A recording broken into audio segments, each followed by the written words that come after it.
ustedes los vean, los memoricen, se estudian bien para resolver el examen. ¿Listo? Bien. De acuerdo al mecanismo de acción, ¿listo? Eso es bien importante. El mecanismo de acción puede ser intracelular, o sea que las hormonas tienen la capacidad de entrar ¿dónde? Dentro de la célula, o puede ser sobre la superficie celular utilizando segundos mensajeros. ¿Ya? ¿Qué es lo más importante, digamos, dentro de todo eso? ¿Qué significa eso? Que es como si yo tuviera aquí una llave, ¿no? Está la cerradura, vengo, meto la llave, ya está dentro de la cerradura. Pero si es la llave incorrecta, ¿qué va a pasar? No, así. Para abrir necesita ser la llave correcta, que va a mover todo el mecanismo de forma correcta. Ese movimiento de todo el mecanismo es lo que nosotros interpretaremos como el segundo mensajero, que solo se activa cuando nosotros ponemos o introducimos la llave correcta. ¿Listo? Entonces, en el segundo mensajero vamos a tener, ¿no?, el AMP cíclico. ¿Qué significa eso? La conversión del ATP, ¿lo ven? Degradación de ATP y después del ADP en AMP cíclico, ¿no ven? Ese va a ser, ¿han visto ustedes la proteína G? ¿En dónde han visto esto? Al principio, ¿no? Cuando hablamos de célula potencial de acción, la bomba de sodio y potasio ATPase, cómo se activa la proteína G, que en este caso es el AMP cíclico. Es lo mismo, solamente que aquí se activa el AMP cíclico. ¿Quiénes son los que van a activar el AMP cíclico? El glucagón, la somatosferina, la ACTH, la TSH, la FSH y la LH. ¿Ya? Ese es un mediador o un segundo mensajero. ¿Cuál es el segundo mensajero? La calcitonin, básicamente la hormona paratiroidea, la que más va a activar la calcitonina. El GMP cíclico, ¿quiénes van a activar? La hormona natriurética y el óxido nítrico. En fisiopato es donde más le van a dar bola a esta parte del óxido nítrico, especialmente en daño celular. ¿Ya? Aquí simplemente lo estamos mencionando. No creo que haya ninguna pregunta respecto al óxido nítrico, pero les vuelvo a repetir que va a ser muy importante en fisiopato. ¿Ya? Después, el complejo calcinocitor, la TRH, o Racing Hormone Tears, ¿no? O sea, hormona liberadora de hormonas tiroideas, ¿no? La GnRH, la oxitocina y la DH. Finalmente, las tirosina-quinasa, ¿no ven? Donde vamos a tener la insulina, la hormona de crecimiento, la prolactina, la IPS, la eritropoyetina y factores de crecimiento. Y los intracelulares, como ya hemos dicho, ¿no? No, los intracelulares son los intracitoplasmáticos, los que van a producir son el cortisol, aldosterona, testosterona, progesterona, intranucleares, estrógenos, vitamina D, T3, T4. ¿Quiénes son los que entran dentro de la célula? Son dos. Las aminas, que son moléculas pequeñitas, casi como aminoácidos, T3, T4, y las hormonas esteroides, todas. Las que son polipeptídicas y proteicas no van a poder entrar. ¿Por qué? Porque son moléculas grandes. Además, nosotros sabemos de que la membrana es una membrana de tipo semipermeable, que permite el paso de unas sustancias y otras no. Al tener una doble capa lipídica, que es más fácil que pase. Todas aquellas hormonas esteroideas, ¿no? Pero las proteicas y la polipeptídicas no van a pasar. Así que van a necesitar un segundo mensajero. ¿Ya? Y este segundo mensajero, ¿no?, que es, digamos, el mecanismo más importante, ustedes tienen que reconocer porque cada vez digamos, más en fisiopato. ¿Cuál es el segundo mensajero de la oxitocina? No es lo mismo, porque todos de aquí de fisio normalmente salimos diciendo, no, el segundo mensajero es AMP cíclico, ¿no?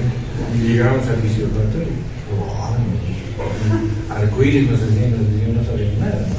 Porque hay varios segundos mensajeros, por eso los estoy poniendo, ¿no? Son varios los segundos mensajeros que se van a utilizar. Bien, a ver. La síntesis de las hormonas proteicas y de las hormonas polipeptídicas, ¿ya?, va a seguir un proceso. ¿no? Porque estamos hablando de la elaboración de las hormonas. Si entienden bien, aquí vamos a leer, dice transcripción. El ADN del núcleo se desdobla para llevar a cabo la transcripción del ARN mensajero. Traducción. El ARN mensajero se transporta a los ribosomas para iniciar la traducción de la información genética. ¿Ya? Se une al ARN de transferencia y promueve la síntesis de aminoácidos que se unirán a través de enlaces peptídicos para la formación de una proteína precursora que nosotros la llamamos como preprohormona. ¿Listo? Proteólisis. La preprohormona pierde una parte de su estructura química conocida como péptido señal o porción pre por medio de enzimas proteolíticas localizadas en el retículo endoplasmático rugoso. En este momento se forma la prohormona, ya casi está listo. Proteólisis. La prohormona viaja al aparato de Golgi para que por medio de enzimas proteolíticas se pierda la porción pro y solo queda la porción ya, la hormona propiamente dicha. Esta se almacena en el aparato de Golgi por medio de gránulos de secreción formados por la proteína clatrina. La hormona, una vez englobada en el gránulo, se mantendrá la porción tras del aparato de Golgi previa a su liberación. ¿Ya? Transporte de membrana. Existen factores que estimulan la liberación de las hormonas en las glándulas endócrinas. ¿Lo ven? Porque hay algo que le va a estimular, no porque sí, simplemente. En la tiroides, ¿cuáles son esos factores? ¿Se acuerdan? ¿Han hablado de ellos? Son los releasing factors, ¿no? Factor liberador de hormona tiroidea. ¿Cuál es la única que tiene inhibidor? La prolactina, ¿no? La única que tiene. Las demás son liberadoras de. Entonces, esas van a estimular, ¿ya?, a las hormonas de las glándulas endócrinas. Cuando un determinado estímulo llega, provoca que el gránulo de secreción se libere del aparato del Golgi al citoplasma. Cuando el gránulo de secreción se pone en contacto con los nucleotúbulos de la célula, estas últimas promueven la globalización del gránulo hacia la membrana celular. ¿Listo? Y finalmente la liberación de la hormona, cuando el gránulo de secreción se pone en contacto con la membrana celular. Y se produce un proceso de ¿qué? De exocitosis. ¿No? Esta última se fusiona con el gránulo para permitir la liberación de la hormona por medio de exocitosis o hemiocitosis terminal. ¿Listo? La hormona finalmente se verá a su frente circulatorio. Entonces, he tratado de ver esto, ¿no?, de traerles esto. ¿Por qué? Porque ustedes tienen que saber exactamente cómo se produce una hormona. Cómo existe una preprohormona, después existe una prohormona y después la hormona propiamente dicha. Y el mecanismo de liberación va a ser a través de ¿qué? De otras hormonas también, ¿no?, que son los factores de liberación, ¿no?, que en este caso hormonas polipeptídicas, ya no son proteicas, ¿ya? ¿Cuál sería la diferencia entre polipeptídico y proteico? Mira, te voy a mandar. ¿Cuál sería la diferencia? A nivel de la conformación. Ya. O sea, la proteína proteico está superior o encima del polipéptido. ¿Cómo es? ¿A qué se le refiere?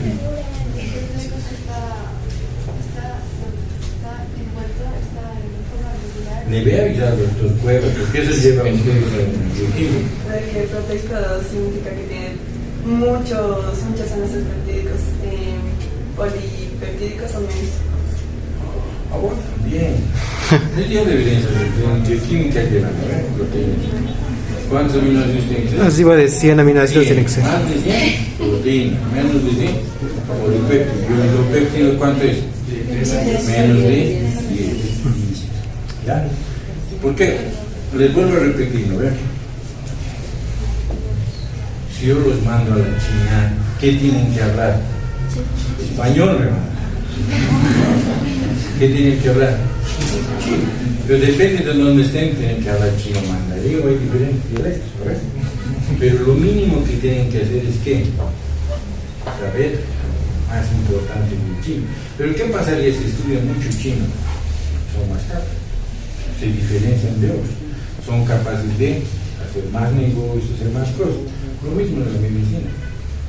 Lo más importante que es el vocabulario, es que ustedes sepan exactamente de qué estamos hablando. Yo les digo polipéptido en su cabeza, oligopéptido en su cabeza, proteína en su cabeza, porque cuando salgan de aquí y vayan a otro país a estudiar, etc., se van a tener que comunicar a través de ese idioma, porque todos ya les he dicho, ¿no? La medicina es un nuevo idioma, ustedes tienen que comunicarse, ¿ya? Entonces, para eso, no sé, en algunos libros que estudian, al final hay un glosario, ¿no? ¿Se acuerdan? En el glosario que están aquellas palabras nuevas que supuestamente tienen que aprender. Que yo me acuerdo de estudiante, yo veía el glosario y era lo último que leía, ni siquiera leía, ¿no? ¿Entienden por qué? Porque a veces las obligaciones y todo lo que tenemos nos fuerzan a tratar de leer rápido. Pero no se olviden que van a hacer esto toda su vida. ¿No ven? No es que van a hacer más rápido, que van a leer, aunque he visto algunas cosas, pero si quieren ser médicos, eso sería lo ideal, ¿no? Que ustedes se dediquen y lean bien todas esas partes. ¿Listo? Entonces ahí tenemos a las hormonas proteicas. Ahora, ¿qué es lo que vamos a tener? A las hormonas esteroideas, ¿no? Las hormonas esteroideas todas vienen a través, o sea, ¿qué es lo que nos interesa? A partir de donde se forman, ¿no? ¿De qué se forman? Todo, exacto. Ciclo, pentano, peridro, penanteno, a veces el colesterol, ¿no? Y a través de citocromos, ¿no? Uno de los más famosos, digamos, citocromos enzimáticos del hígado, ¿cuál es? Del P450, ¿no? Que más actúa en todo el ciclo. Entonces, esto se va a ir convirtiendo progresivamente, ¿no? El colesterol es transportado del citoplasma a la mitocondria por medio de proteínas transportadoras. ¿Cómo se llaman esas proteínas transportadoras? Pregunta de examen. El colesterol llega a la mitocondria y se transforma en pregnenolona por acción de la enzima 2022 desmoplasa. ¿Listo? No es que quiera hacer química pura, pero están viendo los de hormonas, ¿no? La pregnenolona sale de la mitocondria e ingresa al retículo endoplasmático libre para continuar con el proceso de esteroidogénesis. En este organelo existen enzimas que realizan procesos de deshidrogenación e hidroxilación enzimática. ¿Listo? Los productos obtenidos, los procesos enzimáticos del retículo endoplasmático liso salen de este organelo y bien pueden ser liberados a corriente sanguínea como progesterona o pueden reingresar a la mitocondria para culminar la homosíntesis de la hormona. La hormona esteroidea sintetizada sale de la mitocondria para ser liberada al corriente circulatorio por medio de exocitosis. ¿Ven? Entonces, ¿qué es lo que tenemos aquí? Tenemos un grupo que corresponde a los progestágenos.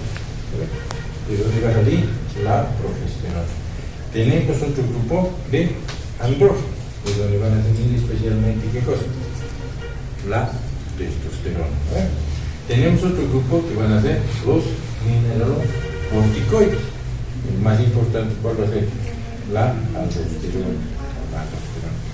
¿Ya? Y tenemos los glucocorticoides. ¿Cuál es el más importante? Cortisol. ¿No ven? Y además tenemos este otro grupo, ¿no? A partir de la aromatasa para la formación de estrógeno. Entonces la pregunta que yo les tengo, el ser humano, tú como hombre que estás mirando otra cosa, ¿tendrás estrógenos? ¿Tienes? ¿Progesterona? ¿Y las mujeres tendrán testosterona? Sí. A ver, más. A ver, ¿por qué? Porque es un ciclo común. A ver. Sin embargo, es muy importante la regulación de la LH y la FSH a nivel central para determinar cuál se va a producir más y cuál se va a producir menos. Esto es muy importante porque entendemos así que el cuerpo realmente se vuelve perfecto, ¿no ves? Porque si algo no funciona bien, ya, ¿no ves? A las chicas les empieza a salir barba, ¿no ves?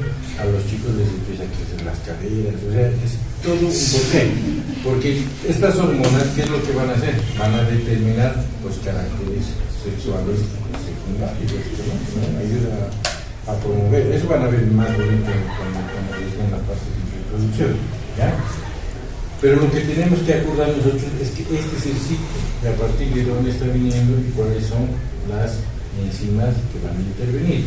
Un poquito más complejo, orientado, por ejemplo, a la biosíntesis del cortisol, ¿no? ¿Por qué? Ustedes saben, no sé si ustedes se acuerdan, que el cortisol entra dentro de un grupo de hormonas que se llaman las hormonas de respuesta al estrés, ¿no ven?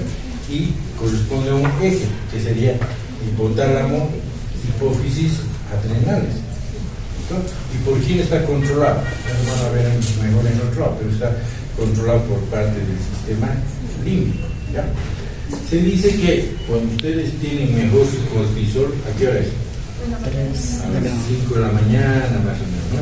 Que les permite que cuando abran los ojos y vean una luz, no se mueran, ¿no? Claro, nos va a permitir responder a los estímulos, que nuestro despertar no sea tan estresante, ¿no? Para eso nosotros secretamos el cortisol. Y a medida que va yendo, transcurriendo la noche, ¿qué va a pasar con el cortisol? Va disminuyendo. Entramos en un estado de reposo porque tenemos que reponer todas esas cosas, ¿no? Pero a los niños les gusta estudiar 2 días antes toda la noche. Y estudian, leen 2 días antes, lo que van a leer en 6 meses, ¿no? Yo voy a leer, hacen grupos, se juntan, entonces al final a las 5 de la mañana están como ya. Y cuando despiertan, ¿cómo está el cortisol? Malazo, pues no tienen ni un poquitito de sistemas de defensa, de huida, ¿no ven? De respuesta, se llega al examen y después, ¿no? Entonces, y eso se altera mucho, especialmente en los médicos, ¿ya? Porque si ustedes se ponen a pensar, salen de aquí, van al hospital, tienen turno, ¿no? Tienen que estar toda la noche. No han dormido nada, pero al día siguiente tienen que cumplir con todas sus obligaciones, tienen que salir a las 6 de la tarde. Pero además, al día siguiente todavía tienen que hacer una presentación de caso clínico, o tienen que leer un artículo, y así, y dejan de dormir, ¿sabes? Y se va alterando mucho los niveles de cortisol. Si nosotros no tenemos un buen sistema de defensa ataque, ¿qué va a pasar? Lo que les pasaba a los médicos, ¿no? Tienen un síndrome de burnout. ¿Qué es eso? Cuando ya estás colapsado, digamos. ¿No? O sea, van donde el médico y les grita, les riñe, no quiere atender al paciente, no quiere, ya está, ya se va a cansar. Nosotros hemos visto mucho esto desde el punto de vista fisiológico en el COVID, ¿ya? ¿Por qué? Porque era tantos medicamentos, tanta terapia intensiva, tantas cosas, ¿no? Que de pronto se alteraba toda la biosíntesis del cortisol. Entonces yo un día tenía una paciente que la tenía internada unos 3 meses a ver, que tenía una pancreatitis, la había operado, tenía abscesos por todos lados. Hemos ido superando paso a paso. Entonces la paciente ya estaba mejor, pero de lo que era una persona normal pesaba, no llegaba a los 30 kilos, pero ya teníamos que decirle, movete, parate, sentate, y la paciente apenas, ¿no? Y entonces van pasando los días y de pronto cada vez más en su cama no quería moverse, sí, pero no, se peleaba con su hijo, así de una cosa. Yo le digo, esta señora no era de mi color, era así como era choquita, blanquita, delgada, pero a medida que iban pasando los días se iba tornando poco a poco de mi color. ¿Quién puede ganar? Ya hemos pasado la etapa más difícil, ya ha sobrevivido a todo, ¿no? Tenemos los mejores antibióticos, pero de pronto me está haciendo una cosa, pero me acuerdo, es un fisiólogo, ¿no? ¿Qué hormona sería capaz de producir una alteración en el color de la piel? La melanoestimulante, pero la melanoestimulante también se forma a partir de una molécula mayor que también va a dar qué cosa, la hormona, la ACTH, que estimula qué cosa, la suprarrenal, para que brote el cortisol. A ver, y si tiene mucha ACTH se pondrá de otro color. Pues le pedí ACTH, también alta estaba su ACTH, y su cortisol bien bajo. ¿Qué significa eso? Ya no puede ir. Ya no puede ir. El paciente, todo ese sistema de control, de regulación, todo lo que tenía, el paciente ya no quería nada. O sea, sí hay muchos pacientes, no sé si ustedes van a preguntar, ¿no? Que los daban de alta del COVID, iban a su casa una semana y se morían. Y no sabían por qué se estaban muriendo. Y era por esto, insuficiencia renal. Por eso les digo, ¿no? Para algo sabemos las cosas. Yo soy cirujano, se supone que cero medicina, ¿no? Solo tendría que saber cortar. Pero no, ¿no? Me gusta la fisiología. Se dice, no tiene que ser esto. Nadie me creía. Pero lo he hecho medir. Entonces, ¿qué he hecho? Le he empezado a dar corticoides. Una semana de corticoides, la paciente se ha vuelto a levantar, ha vuelto a tener hambre, ya no tenía ganas de vomitar, estaba de mejor humor, ¿me entienden? Entonces, el capítulo que van a llevar el siguiente neuro son muy importantes, son difíciles, ¿no? Porque como ustedes ven, tienen muchas cositas chiquitas, pero traten de llevarlo bien. Y eso les va a permitir mucho mejorar su parte de fisiopatología y después de su parte clínica, ¿ya? Entonces tienen que estar atentos a todo lo que pasa con el paciente. Ya saben que por eso se lo trae. Ya, y finalmente, ¿no? Las hormonas se secretan típicamente en la circulación sistémica. Algunas son secretadas en sistemas portales que permiten la focalización directa de la hormona. Ejemplo de sistema portal, ¿cuál sería? Hipotálamo, hipófisis, ¿no ven? Exacto, ¿no? Bien. Algunos son secretados, permiten la focalización, ¿no? Las hormonas pueden existir libremente en la circulación sistémica, pero la mayoría están unidas a proteínas de transporte. ¿Listo? Eso es muy importante, porque una vez que se liberan, no van a ejercer su acción en ese momento. ¿Listo? Van a necesitar la idea de una proteína que las transporte y que las inactive mientras están unidas a la proteína. Solo cuando llegan al lugar de acción se liberan y ya pueden ejercer su función. ¿Listo? Las proteínas de transporte mantienen las hormonas inactivas en la circulación y crean un reservorio dentro de la circulación que facilita una distribución uniforme de las hormonas por todo el tejido órgano. ¿Cuál es la proteína más importante del cuerpo? La albúmina. Y aunque ustedes no crean, la mayor parte de los pacientes que entran al hospital generalmente no comen, están con puros sueros, ¿no? Sus proteínas empiezan a ir, ¿qué es lo que más va? Y empiezan a tener una serie de alteraciones, ¿no ve? Que la mayoría de nosotros, como no estudiamos mucho, no las reconocemos, como esa paciente que les cuento, ¿no? Que se ponga rarita, que cambie de color, ¿no?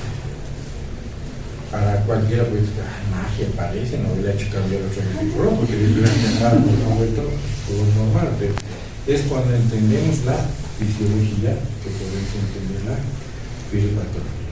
¿Listo? Esta es la partecita de la clase que me toca a mí. Yo estimo que les voy a acompañar unos cuantos martes más, ¿ya? Los martes y los puede, los días martes yo voy a venir a darles la clase. En caso de no poder, otros docentes van a venir a dar la clase. Lo importante es que mantengamos las clases y la presencia de todos ustedes. Yo siempre voy a estar agradecido que vengan las clases teóricas, ¿no? Porque eso le da un punto importante. Yo sé que sus casos pueden leer ustedes.